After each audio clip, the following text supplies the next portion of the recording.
केम छो विद्यार्थी मित्रों। हवे आपणे चेप्टर में आगळ वधीए तो नेक्स्ट टॉपिक आपणो छे ए छे फोटो इलेक्ट्रिक असर। तो हवे चर्चा करीए कि फोटो इलेक्ट्रिक असर एटले शुं।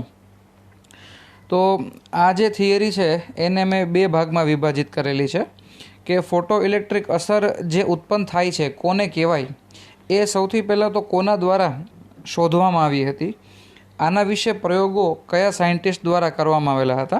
એટલે આપણા ટેક્સ્ટબુકમાં પણ આના બે ભાગ છે। સપોઝ 11.3 છે એ આખા ટોપિકનું નામ છે ફોટો ઇલેક્ટ્રિક અસર અને એના બે ભાગ છે। પહેલું જે છે એ છે હર્ટ્ઝના અવલોકનો।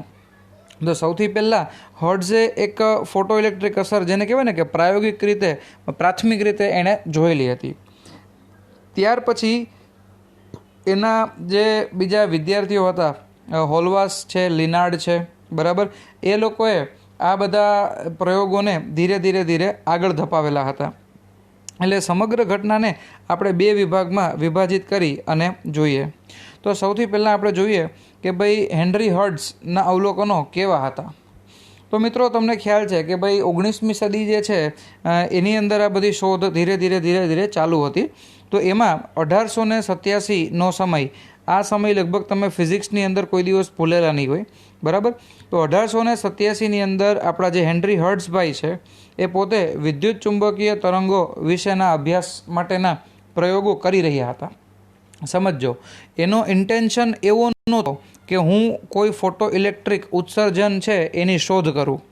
એણે શોધ શેની કરી હતી તમને ખ્યાલ છે કે હેનરી હર્ટ્ઝે વિદ્યુત ચુંબકીય તરંગોની શોધ કરી હતી। પોતે સ્પાર્ક ડિસ્ચાર્જના પ્રયોગો કરતા હતા અને સ્પાર્ક ડિસ્ચાર્જના પ્રયોગ દરમિયાન જે છે એ એમણે વિદ્યુત ચુંબકીય તરંગોની શોધ કરી હતી। તો આ શોધ દરમિયાન એમણે ફોટો ઇલેક્ટ્રિક ઉત્સર્જનની ઘટનાની પણ શોધ કરી। એને એક જેને કહેવાય ને કે ફોટો ડિસ્ચાર્જ પણ જોવા મળેલું। હવે પાછો પ્રશ્ન થશે કે સર ફોટો ડિસ્ચાર્જ તમે જે શબ્દ બોલ્યા એ અમને સમજાતો નથી। ઇન શોર્ટ 1887માં હેનરી હર્ટ્ઝે આ ફોટો ઇલેક્ટ્રિક ઉત્સર્જનની ઘટના જે છે એ સૌ પ્રથમ જોઈ હતી। ત્યાર પછી આપણે વાત કરીએ તો એણે શું કરેલું, તો સ્પાર્ક ડિસ્ચાર્જની ઘટના દ્વારા ઉત્સર્જક પ્લેટને આર્ક લેમ્પના અલ્ટ્રાવાયોલેટ પ્રકાશ વડે એણે પ્રકાશિત કરેલો હતો, બરાબર। હવે અહીંયા જે છે એ હું તમને એની આકૃતિ સહિત બતાવું। તો આ છે એ કોઈ ડિસ્ચાર્જ ટ્યુબ, બરાબર, આ થઈ ગઈ કોઈ ડિસ્ચાર્જ ટ્યુબ। આ ડિસ્ચાર્જ ટ્યુબમાં સપોઝ એક જે પ્લેટ છે, બરાબર, એને સી વડે નામ આપવામાં આવે છે અને બીજી પ્લેટ જે છે એને એ વડે જનરલી આપણે ઓળખીએ છીએ। હવે બહારથી જે આર્ક લેમ્પ છે એ આર્ક લેમ્પમાંથી કેટલાક પ્રકાશ છે એને તમે અહીંયા આ પ્લેટ ઉપર આપાત કરો છો। આ પ્લેટ ઉપર આપાત કરશો ને એટલે એના લીધે શું થશે તો કે પ્લેટમાંથી સ્વતઃ ઇલેક્ટ્રોનનું ઉત્સર્જન થાય છે અને આ ઇલેક્ટ્રોન ધન વિદ્યુત ભારિત એવા કલેક્ટર પ્લેટ તરફ આગળ વધશે। તો આ ઘટના જે છે એ સૌપ્રથમ નિહાળનાર જે છે એ આપણા હતા હેનરી હર્ટ્ઝ। તો હેનરી હર્ટ્ઝે જોયું કે જ્યારે તમે આ કોઈ ઉત્સર્જક પ્લેટ છે એની ઉપર આર્ક લેમ્પનો યુવી પ્રકાશ મતલબ શું છે, અલ્ટ્રાવાયોલેટ પ્રકાશ જ્યારે આપાત કરશો ત્યારે પ્લેટમાંથી મુક્ત વિદ્યુત ભારિત કણો જે છે એ બહાર નીકળે છે અને પછી આગળ જતાં આવા કણોને શું નામ અપાયું, ઇલેક્ટ્રોન નામ અપાયું હતું। ખ્યાલ આવે છે, બરાબર। હવે આ વિકિરણોને બહાર લાવવા માટે, સોરી નોટ વિકિરણોને, આ ઇલેક્ટ્રોનને, તો હું એમ કહું કે આ તમારી જે છે એ ઉત્સર્જક પ્લેટ છે, બરાબર, અને આ ઉત્સર્જક પ્લેટ ઉપર તમે શું કરો છો તો કે આર્ક લેમ્પમાંથી યુવી પ્રકાશ તમે આપાત કરો છો। હવે તમે યુવી પ્રકાશ જે આપાત કરો છો આ યુવી પ્રકાશ કેવો હોવો જોઈએ, તો આપણે આની પહેલાં વાત થયેલી હતી કે કોઈ પણ ઇલેક્ટ્રોન જે છે, બરાબર, એ જે તે આયનની સાથે બંધિત અવસ્થામાં હશે, એનું આકર્ષણ બળ જે છે એ ઇલેક્ટ્રોનને પકડી રાખતું હશે। તો તમારો જે પ્રકાશ છે એ પ્રકાશની ઉર્જા, ભલે એ યુવી પ્રકાશ હોય કે કોઈ પણ પ્રકાશ હોય, આ એક્સપેરિમેન્ટની અંદર આર્ક લેમ્પમાંથી આવતો યુવી પ્રકાશ ધ્યાનમાં લીધેલો હતો। પોસિબલ છે કે અન્ય કોઈ પ્રકાશ પણ હોય, પણ જે કાંઈ બી પ્રકાશ હોય એ આપાત પ્રકાશની ઉર્જા એ આયનોના આકર્ષણ બળની ઉર્જા કરતાં વધારે હોય તો જ ઇલેક્ટ્રોન જે છે એ એના આકર્ષણમાંથી મુક્ત થઈ અને ધાતુમાંથી બહાર આવી શકે. સમજાય છે? એટલે હું તમને સપોઝ એમ કહું કે આ કોઈ પ્લેટ છે, આ પ્લેટ જે છે એની ઉપર તમે શું કરો છો, આર્ક લેમ્પમાંથી દાખલા તરીકે પ્રકાશ જે છે આપાત કરો છો, તો આ પ્રકાશની ઉર્જા કેટલી હશે? આ પ્રકાશની ઉર્જા હોય hν જેટલી. તો જો આ ઉર્જા આ ઇલેક્ટ્રોન જે બંધિત અવસ્થામાં છે એની ઉર્જા કરતાં વધારે હોય તો જ આ ઇલેક્ટ્રોન છે એ બહાર આવશે. મેં તમને લાસ્ટ લેક્ચરની અંદર એક એક્ઝામ્પલ સમજાવેલું હતું કે એક શોપની અંદર કોઈ ટોય મૂકેલું હોય, રમકડું હોય. એ રમકડું જે છે એના ભાવ કરતાં તમારી પાસે રહેલા પૈસા છે એ એના જેટલા અથવા એના કરતાં વધારે હોવા જોઈએ. એટલે કે આપાત વિકિરણની ઉર્જા છે એ આયનોના આકર્ષણ બળની ઉર્જા કરતાં વધારે હશે તો જ આ પોતે બહાર આવશે. આવું હેનરી હર્ટ્ઝ દ્વારા જે છે એ શોધવામાં આવેલું હતું. પછી હેનરી હર્ટ્ઝ છે ને મિત્રો, એને આ બાબતમાં બહુ ખાસ એવો રસ જાગેલો નહીં. એટલે હેનરી હર્ટ્ઝના જે પ્રયોગો છે એ આગળ ધપાવવામાં જો કોઈ બે વૈજ્ઞાનિકોનો ખૂબ મહત્ત્વનો ફાળો હોય તો એમાંથી એક છે હોલવાશ અને બીજો છે લેનાર્ડ. ઘણી વખત એને લિનાર્ડના નામથી પણ ઓળખવામાં આવે છે. પ્રોનાઉન્સિએશન અલગ અલગ હોય છે, ભાઈ એક જ છે. તો હોલવાસ અને લિનાર્ડના અવલોકનો જણાવો, એવી રીતે પણ પ્રશ્ન પૂછાઈ શકે. અથવા ઘણી વખત લિનાર્ડના પ્રયોગ પર નોંધ લખો, એવી રીતે પણ જે છે એ તમને નિબંધ અથવા નોટ નિબંધ, તમને જે છે એ કોઈ પ્રશ્ન પૂછાઈ શકે. હવે આપણે જોઈએ કે હોલવાસ અને લિનાર્ડના અવલોકનો જે છે શું હતા. તો મિત્રો મેં કીધું એમ કે આ સમયગાળો જે છે એ ફોટો ઇલેક્ટ્રિક ઉત્સર્જનના અભ્યાસનો આખો પ્રયોગનો એક સમયગાળો હતો. અને જનરલી આ બધા જે કાંઈ અવલોકનો થયેલા હતા એ 1886થી લઈ અને 1902 આ સમયગાળાની વચમાં આ બધા અવલોકનો થતા હતા. હવે એમાં લિનાર્ડનું અવલોકન શું હતું આપણે એ ખાસ જોઈએ, કારણ કે તમને ઘણી વખત મેં કીધું એમ કે જો ડાયરેક્ટલી એમ પૂછી લે કે લિનાર્ડના પ્રયોગ પર નોંધ લખો તો આપણે જે છે એ આ રીતે એને સમજશું. લિનાર્ડના પ્રયોગમાં લિનાર્ડે લીધેલી હતી એક ફોટોસંવેદી પ્લેટ. તો આ ફોટોસંવેદી પ્લેટ જે છે તમે જોઈ શકો છો, એને મેં નામ આપેલું છે સી. ત્યાર પછી સામેની સાઈડ એણે બીજી એક પ્લેટ લીધી હતી. એ પ્લેટ જે છે એને નામ આપેલું છે આપણે એ. તો એક છે સી પ્લેટ અને બીજી છે એ પ્લેટ. હવે આ સમગ્ર રચના જે છે એને લિનાર્ડ દ્વારા કાચની શૂન્યાવકાશિત નળીની અંદર બંધ રાખવામાં આવેલી હતી. શૂન્યાવકાશિત એટલા માટે કે જ્યારે ફોટોસંવેદી પ્લેટમાંથી આ ઇલેક્ટ્રોન બહાર નીકળી અને ગતિ કરે તો અન્ય કોઈ સાથે અથડામણ અનુભવી અને પોતાની ઉર્જા ગુમાવે નહીં, એટલા માટે એણે સમગ્ર પ્રયોગ છે એ કાચની શૂન્યાવકાશિત નળીની અંદર કરેલો હતો. ત્યાર પછી આ આકૃતિમાં જે સમજવા જેવી બાબત છે એ એવી છે કે લિનાર્ડે આ ફોટોસંવેદી પ્લેટ ઉપર ફોટોન્સ જે આપાત થશે અથવા સૂર્યમાંથી આવતા જે વિકિરણો આપાત થશે એને એન્ટર થવા માટે, એને પ્રવેશવા માટે એક બારી રાખેલી હતી. એને નામ આપેલું હતું ક્વાર્ટઝ બારી. સમજાય છે? એને શું નામ આપેલું હતું? ક્વાર્ટઝ બારી.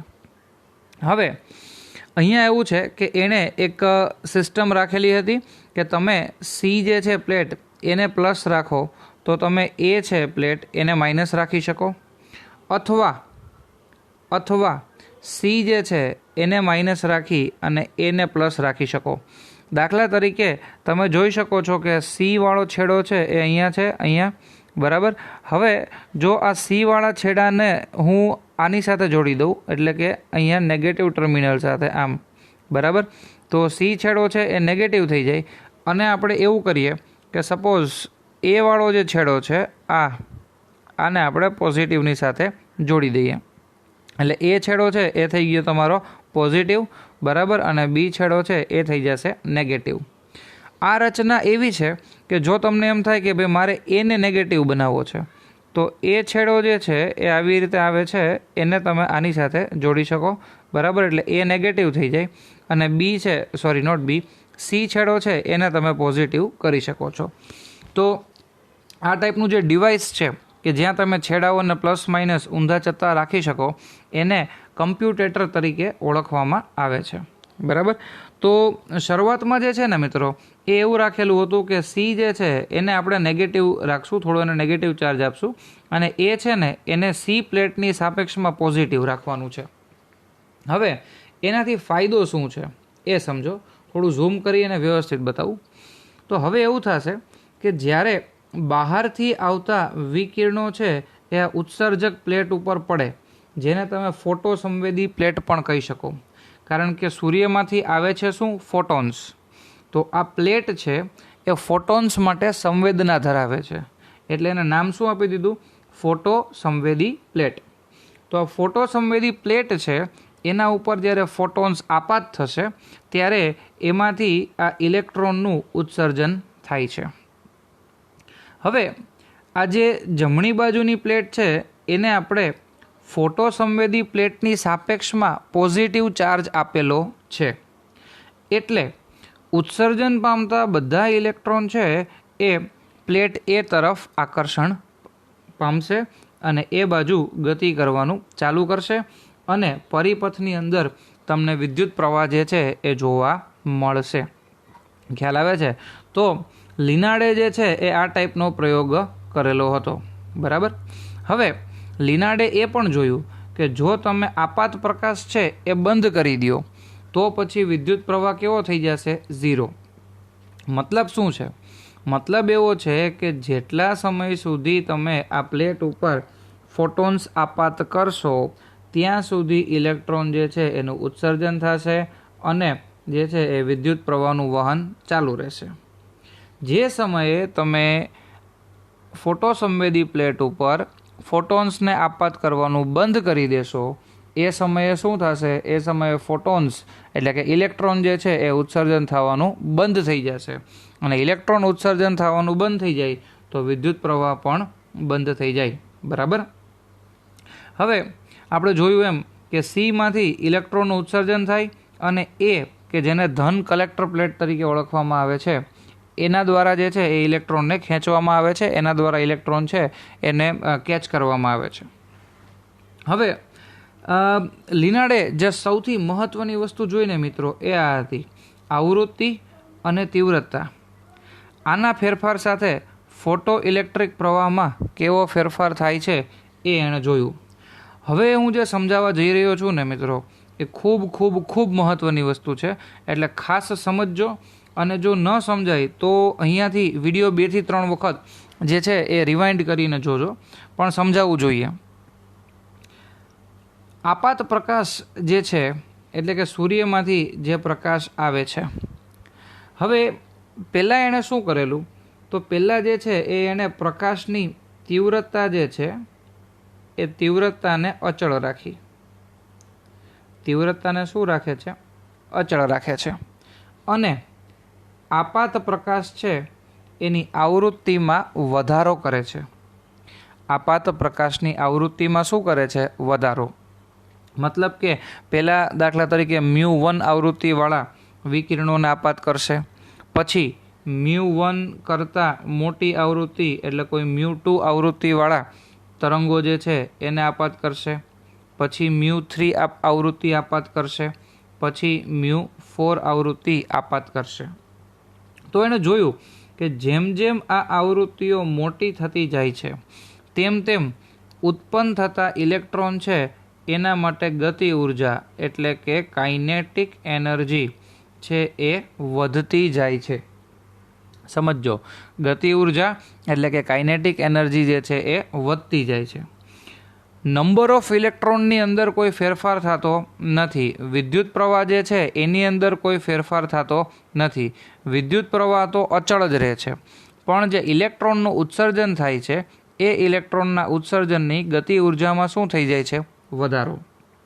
મતલબ કે જો તમે આવૃત્તિ ફ્રીક્વન્સીની અંદર વધારો કરશો તો ગતિ ઉર્જામાં શું થશે? વધારો થશે. આટલું ક્લિયર છે? ઓકે. હવે નેક્સ્ટ પછી એણે શું કરી દીધું કે ભાઈ આવૃત્તિ જે છે ને એને આપણે કેવી રાખીએ? અચળ. 2 પેરામીટર છે, એક આવૃત્તિ અને બીજો તીવ્રતા. હવે એણે શું કરી દીધું કે તીવ્રતા જે છે એ તીવ્રતામાં એણે વધારો કર્યો. તીવ્રતામાં એણે વધારો કર્યો. तीव्रतामां वधारो कर्यो ने एटले एने शुं जोवा मळे छे तो के जे उत्पन्न थतो विद्युत प्रवाह छे, उत्पन्न थतो विद्युत प्रवाह जे छे ए विद्युत प्रवाहमां शुं थाय छे वधारो थाय छे। आ किस्सानी अंदर काइनेटिक एनर्जी एटले के गति ऊर्जामां कोईपण जातनो फेरफार थतो नथी, पण विद्युत प्रवाहनी अंदर शुं थाय छे वधारो थाय छे। आ बाबत समजाय छे बराबर। एक वखत फरीथी तमने आखे आखो केस समजावी दઉં बराबर। अहींया जे छे ए पहेला तमने लखी दઉં छुं। आ बाजू दाखला तरीके गति ऊर्जा, आ कोष्टक तमे लोको खास तमारी ચોપડીમાં લખી લેજો ગતિ ઊર્જા, અને જે છે અહીંયા લખું છું વિદ્યુત પ્રવાહ બરાબર। અહીંયા આવૃત્તિ અને અહીંયા લખું છું તીવ્રતા।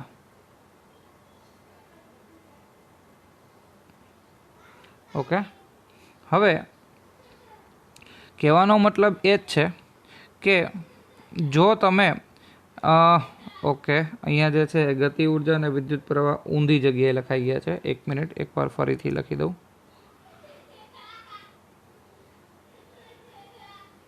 અહીંયા મારે લખવું છે આવૃત્તિ અને અહીંયા મારે લખવું છે તીવ્રતા બરાબર। એની સામે જે આપણે કોષ્ટક બનાવશું એ કોષ્ટક કંઈક આવું બનાવશું કે આ બાજુ જે છે એ રહેશે ગતિ ઊર્જા એટલે કે કાઇનેટિક એનર્જી બરાબર, અને આ બાજુ આવશે વિદ્યુત પ્રવાહ, વિદ્યુત પ્રવાહ। હવે જો હું આવૃત્તિમાં વધારો કરીશ, જો હું આવૃત્તિમાં વધારો કરીશ તો ભેગા ભેગી ગતિ ઊર્જામાં વધારો થશે, પણ વિદ્યુત પ્રવાહ જે છે એ કેવો રહેશે અચળ રહેશે। મતલબ કે આવૃત્તિ વધારો તો ઉત્પન્ન થતા ઇલેક્ટ્રોનની ગતિ ઊર્જામાં વધારો થાય, પણ ઇલેક્ટ્રોનની સંખ્યામાં વધારો થશે નહીં। જો હું તીવ્રતામાં વધારો કરીશ તો વિદ્યુત પ્રવાહમાં વધારો થશે, પણ એની ગતિ ઊર્જા જે છે એ કેવી રહેશે અચળ રહેશે। સમજાય છે? એટલે तीव्रता वधारो तो फोटो प्रवाह वधे, आवृत्ति वधारो तो गति ऊर्जा वधे। आ बाबत खास याद राखजो, तमारा माटे खूब महत्वनी छे कि जो तमे तीव्रतामां वधारो करो तो गति ऊर्जामां वधारो थाय, अने जो तमे फ्रीक्वन्सीमां वधारो करो तो गति ऊर्जामां वधारो थाय, अने जो तमे तीव्रतामां वधारो करशो तो विद्युत प्रवाहमां वधारो थशे बराबर। तो आटली वस्तु जे छे ए तमे खास नोंधी लेजो। હવે આપણે આપણી જે થિયરી છે એની અંદર આગળ વધીએ બરાબર। તો અહીંયા મેં લખેલું છે કે આવૃત્તિ તથા તીવ્રતા સાથે ફોટો ઇલેક્ટ્રિક પ્રવાહમાં ફેરફાર। તો તમે એને એવી રીતે પણ દર્શાવી શકો કે આવૃત્તિ ઇઝ ડાયરેક્ટલી પ્રોપોર્શનલ ટુ ગતિ ઊર્જા કાઇનેટિક એનર્જી, અથવા kinetic energy is directly proportional two આવૃત્તિ બરાબર। એટલે કે જો તમે આવૃત્તિમાં વધારો કરશો તો ગતિ ઊર્જામાં વધારો થશે, અને જે છે એ અહીંયા તમે એમ લખી શકો કે ફોટો પ્રવાહ બરાબર। ફોટો પ્રવાહ ઇઝ ડાયરેક્ટલી પ્રોપોર્શનલ ટુ આપાત પ્રકાશની તીવ્રતા। ઓકે, અહીંયા આ બે વસ્તુઓ ખાસ તમે તમારી બુકમાં સાઈડમાં ક્યાંક નોંધ કરી લેજો। ત્યાર પછી આગળ વધીએ તો 1888માં હોલવાસ છે એના દ્વારા એક ઝિંકના પ્લેટ ઉપર સરસ મજાનો પ્રયોગ કરવામાં આવેલો હતો। એ પ્રયોગ જે છે એને પણ આપણે અહીંયા ડિટેલમાં સમજીએ। હવે હોલવાસ દ્વારા જે છે ને ટોટલ આમ જુઓ તો 3 પ્રયોગ થયેલા હતા। પહેલું એણે જે છે એ શું કરેલું હતું કે એક ઝિંકની પ્લેટ લીધી, અને આ ઝિંકની પ્લેટ છે એને ઓલરેડી નેગેટિવલી ચાર્જ રાખેલી હતી અને ઇલેક્ટ્રોસ્કોપની સાથે જોડી દીધી બરાબર। આનું જોડાણ એને શેની સાથે કરેલું છે ઇલેક્ટ્રોસ્કોપની સાથે કરેલું છે। તો હવે આ ઇલેક્ટ્રોસ્કોપની સાથે જોડશો એટલે તમને ખબર પડશે કે ભાઈ આનો નેગેટિવ ચાર્જ કેટલો છે। હવે એના દ્વારા એવું એક ઓબ્ઝર્વેશન કરવામાં આવે છે કે જ્યારે આ નેગેટિવલી ચાર્જ ઝિંક પ્લેટ છે એની ઉપર તમે અલ્ટ્રાવાયોલેટ કિરણો જે છે એ આપાત કરો છો ત્યારે એના નેગેટિવ ચાર્જમાં શું થાય છે? ઘટાડો થાય છે. સમજો, પહેલો કેસ એણે એવો લીધો કે એક નેગેટિવલી ચાર્જ ઝિંકની પ્લેટ લીધી છે અને આ ઝિંકની પ્લેટ ઉપર એણે જે છે એ યુવી રેઝ આપાત કરેલા છે. તો એની સાથે જે ઇલેક્ટ્રોસ્કોપ જોડેલું છે એ ઇલેક્ટ્રોસ્કોપ એવું કહે છે કે એના જે નેગેટિવ ચાર્જ છે એમાં શું થાય છે? ઘટાડો. તો મિત્રો, નેગેટિવ ચાર્જમાં ઘટાડો થાય છે મતલબ કોઈક નેગેટિવ કણો જે છે એ આ પ્લેટમાંથી બહાર નીકળતા હશે. ખ્યાલ આવે છે? આ એનું પહેલું ઓબ્ઝર્વેશન હતું. તો અહીંયા મેં લખેલું છે તમારા માટે કે ઇલેક્ટ્રોસ્કોપ સાથે ઋણ વિદ્યુતભારિત ઝિંક પ્લેટ જોડશો અને એની ઉપર યુવી પ્રકાશ આપાત કરશો તો પ્લેટ જે છે એ વીજભાર શું કરે છે? ગુમાવે છે. ત્યાર પછી બીજા કિસ્સામાં એ ઝિંક પ્લેટ જ લે છે. બરાબર, બીજા કિસ્સામાં એ પોતે ઝિંક પ્લેટ જ લે છે. તો આપણે ફરીથી આ ઝિંક પ્લેટ અહીંયા ડ્રો કરીએ. પણ આ વખતે જે છે એ આ ઝિંક પ્લેટ છે એ કેવી છે? તટસ્થ છે. મતલબ કે પોઝિટિવલી ચાર્જ પણ નથી અને નેગેટિવલી ચાર્જ પણ નથી. ઓકે, તો જ્યારે તમે એને તટસ્થ રાખી અને એની ઉપર અલ્ટ્રાવાયોલેટ રેસ છે એ આપાત કરો છો ત્યારે પણ કાંઈક કણોનું ઉત્સર્જન થાય છે અને આ પ્લેટ પોતે જે છે આ પ્લેટ પોતે કેવી બને છે? પોઝિટિવલી ચાર્જ બને છે. કોઈ પ્લેટ ક્યારે પોઝિટિવલી ચાર્જ બને? જો એમાંથી નેગેટિવ ચાર્જ દૂર થાય તો એ પોતે કેવી બનશે? પોઝિટિવલી ચાર્જ બનશે. એટલે બીજા કિસ્સામાં એણે શું કર્યું કે ઝિંકની પ્લેટ કેવી લીધી? તો કે વિદ્યુતભાર રહિત લીધી, તો એ પોઝિટિવ બની ગઈ. ત્રીજા પ્રયોગમાં એ શું કરે છે? તો કે જે ઝિંક પ્લેટ લે છે ને એ ઓલરેડી કેવી છે? પોઝિટિવલી ચાર્જ છે જ. એટલે તમે એને ઇલેક્ટ્રોસ્કોપની સાથે જોડો તો ઇલેક્ટ્રોસ્કોપ તમને બતાવશે કે ભાઈ આ તો ઓલરેડી પોઝિટિવલી ચાર્જ છે. હવે આ ઓલરેડી જે પોઝિટિવલી ચાર્જ છે એની ઉપર જો તમે યુવી રેઝ આપાત કરશો તો ઇલેક્ટ્રોસ્કોપ એમ કહેશે કે ભાઈ આના પોઝિટિવ ચાર્જમાં વધારો થાય છે. સમજાય છે? ઇલેક્ટ્રોસ્કોપ શું કહેશે? આના પોઝિટિવ ચાર્જમાં વધારો થાય છે. એવું ક્યારે થાય? જો એમાંથી કોઈક નેગેટિવલી ચાર્જ પાર્ટિકલ્સ દૂર થતા હોય તો અને તો જ એવું શક્ય બને. બરાબર, તો નિષ્કર્ષ એવો છે કે નિષ્કર્ષ એટલે એનો જે છે એ અંતિમ પરિણામ એવું છે કે જ્યારે તમે આ ઝિંકની પ્લેટ ઉપર યુવી રેઝ આપાત કરશો ત્યારે એમાંથી નેગેટિવલી ચાર્જ પાર્ટિકલ્સ મતલબ કે જેને આપણે ઇલેક્ટ્રોન વડે ઓળખીએ છીએ એ ઇલેક્ટ્રોનનું ઉત્સર્જન થાય છે. તો હવે તમે આ ત્રણને એકસાથે સમજી શકો છો કે ઇલેક્ટ્રોનનું ઉત્સર્જન થાય એટલે પહેલાં જે છે એ ઋણ વિદ્યુતભારિત પ્લેટ હતી તો ઋણ વિદ્યુતભારમાં શું થયો? ઘટાડો. વિદ્યુતભાર રહિત હતી, બરાબર, તો એ પોતે કેવી બની ગઈ? ધન વિદ્યુતભારિત. અને જે ઓલરેડી ધન વિદ્યુતભારિત હતી એના ધન વિદ્યુતભારમાં વધારો થાય છે. આવું ત્યારે જ શક્ય થાય કે જો નેગેટિવલી ચાર્જ પાર્ટિકલ્સ છે એ એની અંદરથી દૂર થતા હોય. સમજાય છે? બરાબર, તો અહીંયા જે છે એ એક ગ્રાફ આપણને આપેલો છે કે પ્રકાશની તીવ્રતા સાથે ફોટો ઇલેક્ટ્રિક પ્રવાહનો ફેરફાર. બરાબર, તો અહીંયા તમે જોઈ શકો છો કે તીવ્રતામાં તમે જેમ જેમ વધારો કરો છો એમ ફોટો પ્રવાહ છે એમાં પણ વધારો થાય છે. આ વસ્તુ તો મેં તમને કોષ્ટક વડે સમજાવેલી જ છે. અને આજની છેલ્લી બાબતની ચર્ચા કરીએ તો 1897ની અંદર ઇલેક્ટ્રોનની શોધ થઈ પછી એ બાબતની સ્પષ્ટતા થઈ ગઈ કે ભાઈ પ્લેટ પર પ્રકાશ આપાત કરશો એટલે ઇલેક્ટ્રોનનું જ ઉત્સર્જન થાય છે.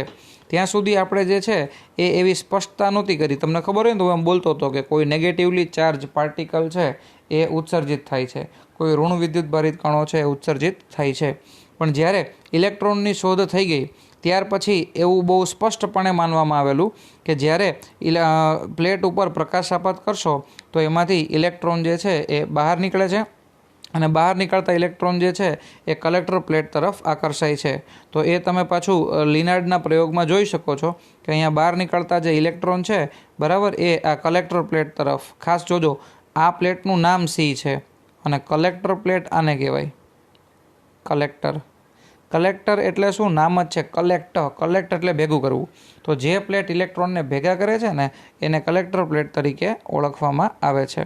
બરાબર. તો કલેક્ટર પ્લેટ તરફ જે છે એ લોકો ગતિ કરશે. હવે આપણે એક વાત આગળ એવી કરી કે આપાત પ્રકાશની ઉર્જા છે, આપાત પ્રકાશની ઉર્જા એ એટલી તો હોવી જ જોઈએ કે જેથી એ આયનોના આકર્ષણ બળની ઉર્જા કરતાં વધારે હોય, ઇલેક્ટ્રોનને બહાર ખેંચી કાઢે. બરાબર. મેં તમને એવું કીધું હતું કે ભાઈ તમે કોઈ દુકાનમાં ટોય લેવા જાઓ, એ 100 રૂપિયાનું રમકડું હોય તો તમારી પાસે ઓછામાં ઓછા કેટલા રૂપિયા હોવા જોઈએ? 100 રૂપિયા હોવા જોઈએ. મતલબ કે તમારી જે ઉર્જા છે એ તમારી ઉર્જા એ અમુક નાનામાં નાના મૂલ્ય કરતાં તો મોટી હોવી જોઈએ. એને આપણે થ્રેશોલ્ડ વેલ્યુ કહીએ છીએ. બરાબર. Work function, not threshold value, work function તરીકે ઓળખીએ છીએ. તો હવે જે તમારી ઉર્જા છે એ ઉર્જા આપણે એચ ન્યૂ તરીકે ઓળખીએ છીએ. ન્યૂ એટલે આવૃત્તિ. તો આવૃત્તિ જે છે એ વધશે તો ઓલ ઓવર ઉર્જા જે છે એમાં શું થાય? વધારો થાય. અને આવૃત્તિ ઘટે તો ઓલ ઓવર ઉર્જામાં શું થાય? ઘટાડો. એનો મતલબ કે તમારી ઉર્જાનો આધાર 100% કોના ઉપર છે? આવૃત્તિ ન્યૂ ઉપર છે. બરાબર.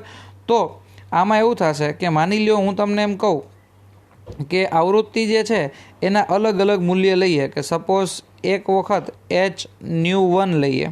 બરાબર. Which is less than h nu 2 અને which is less than h nu 3. Okay.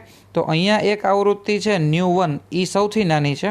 એના કરતાં મોટી આવૃત્તિ જે છે એ છે ન્યૂ 2 અને એના કરતાં મોટી આવૃત્તિ છે એ છે ન્યૂ 3. હવે માનો કે તમે પહેલાં જે છે એ કોઈ પ્લેટની ઉપર જે પ્રકાશ આપાત કરો છો, બરાબર, એ પ્રકાશ કયા ટાઈપનો છે? તો કે એ એચ ન્યૂ 1 ટાઈપનો છે. તો આની અંદરથી કોઈ ફોટો ઇલેક્ટ્રોનનું ઉત્સર્જન થતું નથી. એનો મતલબ કે એચ ન્યૂ 1 ઉર્જા છે એ જરૂરી વર્ક ફંક્શન જેટલી નથી. ત્યાર પછી આપણે એવું વિચારીએ કે બીજી જે પ્લેટ છે, આ બીજી પ્લેટ, બરાબર, એ જ પ્લેટ, પણ એની ઉપર તમે હવે નવો બીજો ન્યૂ 2 આવૃત્તિવાળો પ્રકાશ આપાત કરો છો કે જેની ટોટલ ઉર્જા છે એચ ન્યૂ 2. બરાબર. અને માની લ્યો કે આમાંથી ફોટો ઇલેક્ટ્રોનનું ઉત્સર્જન થાય છે.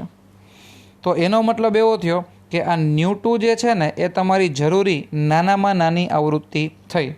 આનાથી મોટી હવે તમે કોઈ પણ આવૃત્તિ આપશો એટલે દાખલા તરીકે આ જ પ્લેટ છે એમાં તમે ન્યૂ 2 કરતાં મોટી આવૃત્તિ આપો છો ન્યૂ 3, તો એમાંથી પણ ઇલેક્ટ્રોન છે એનું ઉત્સર્જન થાય છે. પણ ઇલેક્ટ્રોનનું ઉત્સર્જન કરવા માટે નાનામાં નાની આવૃત્તિ એટલે ન્યૂ 2 છે. તો આવૃત્તિનું એ નાનામાં નાનું મૂલ્ય કે જેના થકી તમે ઇલેક્ટ્રોનને બહાર લાવી શકો છો એવી આવૃત્તિને થ્રેશોલ્ડ આવૃત્તિ તરીકે ઓળખવામાં આવે છે. બરાબર. થ્રેશોલ્ડ આવૃત્તિ એટલે શું? તો કે આવૃત્તિનું નાનામાં નાનું મૂલ્ય કે જેના થકી તમે આ જે પ્લેટ છે એમાંથી ઇલેક્ટ્રોનને બહાર લાવી શકો છો એને કહેવાય થ્રેશોલ્ડ. થ્રેશોલ્ડનો મતલબ જ જે છે એ નાનામાં નાનું મૂલ્ય થયું. સપોઝ હું એમ કહું કે તમારા માટે 33 માર્ક જે છે ને એ થ્રેશોલ્ડ કહેવાય. 33 કરતાં ઓછો એક પણ માર્ક લઈ આવો તો તમે ફેલ ગણાવો. પછી 33ની બદલે તમે 34 લાવો, 35 લાવો, 36 લાવો કે 46 માર્ક લાવો, તમે પાસ ગણાવો. પણ ઓછામાં ઓછું લિમિટ જે છે એ કઈ છે? 33. એમ આવૃત્તિનું એ નાનામાં નાનું મૂલ્ય કે જેનાથી તમે ફોટો ઇલેક્ટ્રોન્સને બહાર ખેંચી શકો એને કહેવામાં આવે છે થ્રેશોલ્ડ આવૃત્તિ. બરાબર. તો જો તમારે ઇલેક્ટ્રોનનું ઉત્સર્જન કરાવવું હોય અને પ્લેટ તરીકે જો તમે ઝિંક પ્લેટ લેશો કે તમે કેડમિયમની પ્લેટ લેશો કે મેગ્નેશિયમની પ્લેટ લેશો તો એની ઉપર તમારે અલ્ટ્રાવાયોલેટ પ્રકાશ આપાત કરવો પડે. તો અલ્ટ્રાવાયોલેટ પ્રકાશ જે છે એની આવૃત્તિ એટલી હશે કે જે ઝિંક, કેડમિયમ કે મેગ્નેશિયમમાંથી ઇલેક્ટ્રોનને બહાર ખેંચી શકે. પણ જો તમે આલ્કલી ધાતુઓ એટલે કે લિથિયમ છે, સોડિયમ છે, પોટેશિયમ છે એની ઉપર તમે કદાચ દ્રશ્ય પ્રકાશ આપાત કરશો તો પણ જે છે એ ઇલેક્ટ્રોન્સ છે એ બહાર નીકળી આવશે. બરાબર.